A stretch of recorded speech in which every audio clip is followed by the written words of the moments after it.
Hello guys, welcome back to my channel. उम्मीद करती हूँ आप सब सेफ होंगे। चलिए स्टार्ट करते हैं हमारा आज का टॉपिक। ठीक है, हम बात कर रहे थे अर्लियर मेडिवल हिस्ट्री के बारे में, जिसके बारे में हम ऑलरेडी पढ़ भी चुके हैं। आज हमारा थर्ड टॉपिक है महमूद गोरी के बारे में। तो महमूद गोरी ने जो था 5 अटैक किए थे इन्होंने इंडिया के ऊपर। जी हाँ, 5 टाइम इन्होंने क्या किया था, आक्रमण किया था इंडिया के ऊपर। ये सबसे खास बात है इसकी। और चलिए आगे हम इसको कर लेते हैं। इनका जो पहला आक्रमण था, फर्स्ट अटैक जो इनका था, वो कब हुआ था? ये बहुत बार क्वेश्चन आ जाता है। तो 1175 ईस्वी में इन्होंने जो था अपना फर्स्ट अटैक किया था इंडिया के ऊपर। ये हाँ, महमूद गोरी की बात हो रही है। पहला आक्रमण इन्होंने कब किया था? 1175 ईस्वी में किया था। और कहाँ पे किया था इन्होंने? देखिए, ये सबसे खास है कि इम्पोर्टेंट क्वेश्चन आ जाता है यहाँ पे कि इनका फर्स्ट अटैक जो था वे हुआ किस जगह पे था। तो वे मुल्तान में हुआ था। और उस टाइम पे वहाँ के राजा कौन थे, ये भी इम्पोर्टेंट है। उस टाइम पे वहाँ का जो राजा था वे था मूलराज। ठीक है, मूलराज वहाँ पे जो थे वो राजा थे। और इन्होंने वहाँ पे आक्रमण किया था। और वहाँ पे आक्रमण करने के बाद ये वहाँ पे जीत भी गए थे। महमूद गोरी फर्स्ट आक्रमण इनका मुल्तान में हुआ और इन्होंने वो जीत लिया था। ठीक है, चलिए आगे बात करते हैं इनकी। ठीक है, आगे इनका जो आक्रमण था, देखिए इन्होंने 5 अटैक किए हैं। और जो इन्होंने आधे जीते भी हैं आधे हारे भी हैं, उन्हीं के बारे में बात हो रही है। अब आगे हम बात करते हैं इनका जो सेकंड अटैक था, दूसरा अटैक इन्होंने जो किया था उसके बारे में। ठीक है, तो दूसरा जो इनका अटैक था वे हुआ था 1178 ईस्वी में।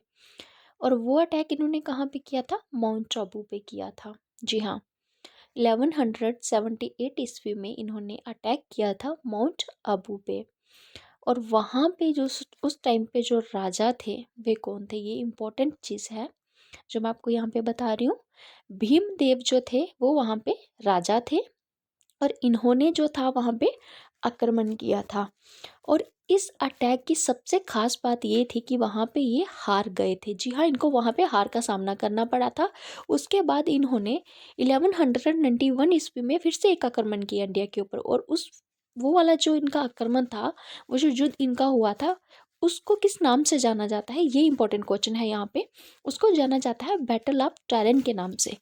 मोस्ट इम्पॉर्टेंट जो आपको याद रखने वाली चीज़ है यहाँ पे बैटल ऑफ टैरेन के बारे में, और वो ये है कि वो जो युद्ध था इसका, महमूद गोरी का, वे हुआ किसके साथ था? वे हुआ था पृथ्वीराज चौहान के साथ। जी हाँ, पृथ्वीराज चौहान के साथ ही उनका युद्ध हुआ था महमूद गोरी का। 1191 ईस्वी में हुआ था। और ये युद्ध भी महमूद गोरी ने जीत लिया था। सबसे इम्पोर्टेंट चीज़, ठीक है, ये युद्ध भी उन्होंने जीत लिया था। उसके बाद 1900 सॉरी 1194 में इनका एक और युद्ध हुआ, जिसको हम जानते हैं बैटल ऑफ चंद्रवार के नाम से। जी हाँ, बैटल ऑफ चंद्रवार के नाम से जानते हैं। ये इनका जो था युद्ध जो हुआ था, वे हुआ था जयचंद राजा थे उस टाइम पे, वहाँ पे उनके साथ हुआ था। ठीक है, जयचंद राजा, वहाँ पे इनका ये युद्ध इनके साथ हुआ था। और ये कौन थे? पृथ्वीराज चौहान के ससुर थे, फादर इन लॉ किसके? पृथ्वीराज चौहान के। ये युद्ध भी महमूद गोरी ने जीत लिया था। इंपॉर्टेंट चीज़ है कि ध्यान से समझिएगा सभी चीज़ों को। ठीक है, अब महमूद गोरी जो थे जब इंडिया में आए थे, तो इनके साथ 2 लोग और इंडिया में आए थे, जिनको बाबा वगैरह के नाम से जाना जाता था। ठीक है, 2 लोग आए थे। वे कौन कौन से 2 लोग थे जो इंडिया में आए थे? सबसे पहले थे कुतुबुद्दीन बख्तियार काकी।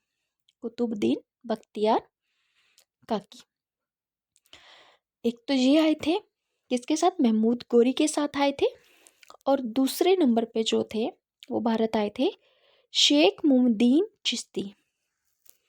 शेख मुमदीन चिश्ती जे आए थे। ठीक है, ये 2 लोग जो थे ये महमूद गोरी के साथ इंडिया में उनके साथ आए थे। ठीक है, अब सबसे खास बात इन दोनों की, आए जो थे ये साथ में, लेकिन ये रुके नहीं थे एक जगह पे, ये अलग अलग जगह पे जाके रुके थे। ये चीज़ आपको याद रखनी है। तो चिश्ती जो थे ये राजस्थान में रुके थे। ये हाँ जी, ये राजस्थान में रुके थे, अजमेर में जाके, ठीक है। अजमेर में इनकी एक दरगाह भी है, वो मैं बाद में डिस्कस करती हूँ। और बख्तियार जो थे वो दिल्ली में आके रुके थे। दोनों को ध्यान से समझिएगा, चिश्ती जो थे वे राजस्थान में रुके थे और बख्तियार जो थे वे दिल्ली में आकर रुके थे, ठीक है। ये बहुत इंपॉर्टेंट चीज़ है, क्यों? क्योंकि ये दोनों आए थे और दोनों अलग अलग जगह पे रुके थे। ये आपको याद रहना बहुत ज़रूरी है कि ये कहाँ पे रुके हुए थे, ठीक है। अब बख्तियार जो थे दिल्ली में, कुतुब मीनार जो है वे इन्हीं की याद में है, कुतुब मीनार, ठीक है। कुतुब मीनार जो है वे कुतुबुद्दीन बख्तियार काकी की याद में है। और चिश्ती जो है इनके द्वारा, इनकी याद में जो है वह 2.5 दिन का झोंपड़ा है, जो कि अजमेर में है, ठीक है। ये 2 चीज़ें आपको यहाँ पे खास याद रखनी है। और बाकी चलिए नेक्स्ट आगे देखते हैं। आगे बात करते हैं हम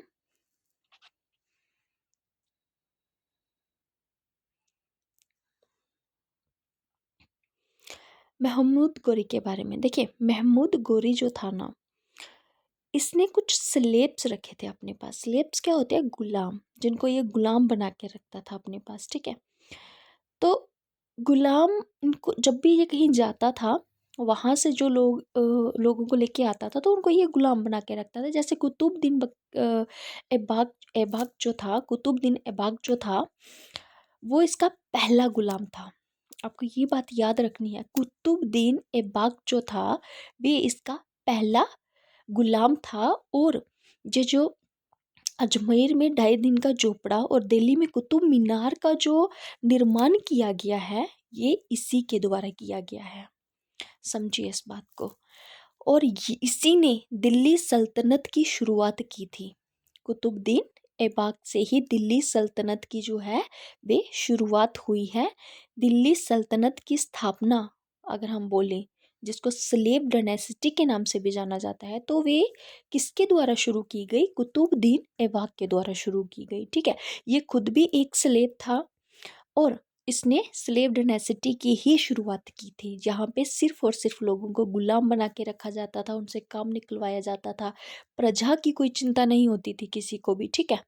सिर्फ और सिर्फ प्रजा पे जुल्म होते थे, उनको नज़रअंदाज किया जाता था। महमूद गोरी का गुलाम हुआ कुतुबुद्दीन ऐबक। और उसके बाद उसके महमूद गोरी की डेथ के बाद, उसके मरने के बाद ऐबक ने ही उस सत्ता को हथिया लिया और उसके बाद एक नई सल्तनत की स्थापना कर दी उसने, ठीक है। और उस सल्तनत की शुरुआत हुई स्लेव डायनेस्टी से, जिसको हम आगे अब दिल्ली सल्तनत के नाम से जानेंगे और आगे पूरा इतिहास पढ़ेंगे इसके बारे में। ये अभी तक जो हमने पढ़ा है वे अर्लियर मेडिवल हिस्ट्री के बारे में पढ़ा। नेक्स्ट वीडियो में हम बात करेंगे।